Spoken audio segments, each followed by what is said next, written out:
Do you feel like it's an indicator or a sign for a designer, an interior designer, to have a team of contractors that they've worked with regularly? Absolutely. When you're hiring an interior designer, you're hiring his or her network. And that's one of the values that we bring to a project is I have a vetted network of subcontractors. And we designers, we're a picky bunch.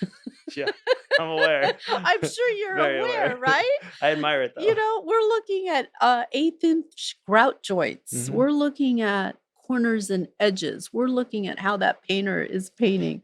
We're looking at that tile install. And if our subs aren't doing it the way that we expect and the way we drew it on the CAD plans, you're going to have we're going to be having a discussion. Yeah. So I think definitely that is part of the value that we bring. Now, a lot of people, they're like, oh, I can just go online and buy things and decorate my own house and do this. Sure, to a point.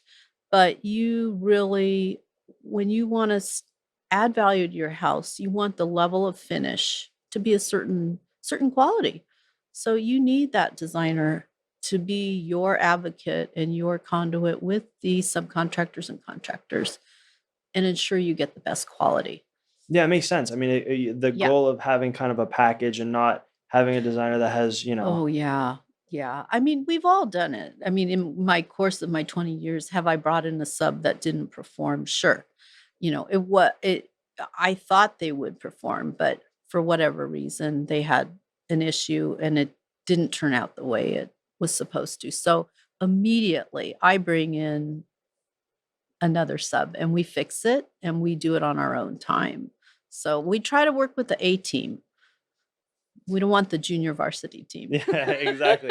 We have a saying in my office, and it's brain surgeons and interior designers are the two people we have to be careful of because Yeah, the attention to detail and it's off the yeah, charts. yeah, yeah, It exactly. is. There's like a whole nother realm. Yeah. It's those two categories. It's literally we did work for a brain surgeon, and that was, I mean, you could see within microns Yeah. it was unbelievable. And then interior designers, my interior designer clients, it's the same thing. It's like the Yeah. level of specificity that we need to have is just, but it's a compliment. I mean, it really is. That's what you want. It is. It is. We're trying to create a beautiful environment, add value to the property. I mean, you can walk through some spec homes and you can see where they cut corners, and perhaps there wasn't a designer involved on the day-to-day level of the corners and edges aren't finished correctly.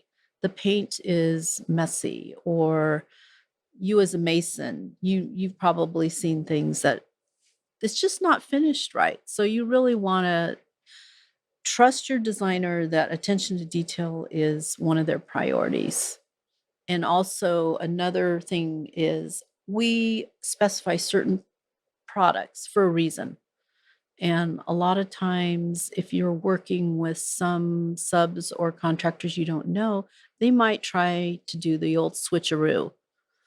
Like, I specify Caesar stone countertop, but they are actually not buying that. They're going down to a local quartz fabricator and buying a cheaper import product and trying to install that and pocket the difference. So the interior designers, architects, we're here to work with the homeowners and be their point person in between with the trades and make sure that they get the quality that they've invested in. So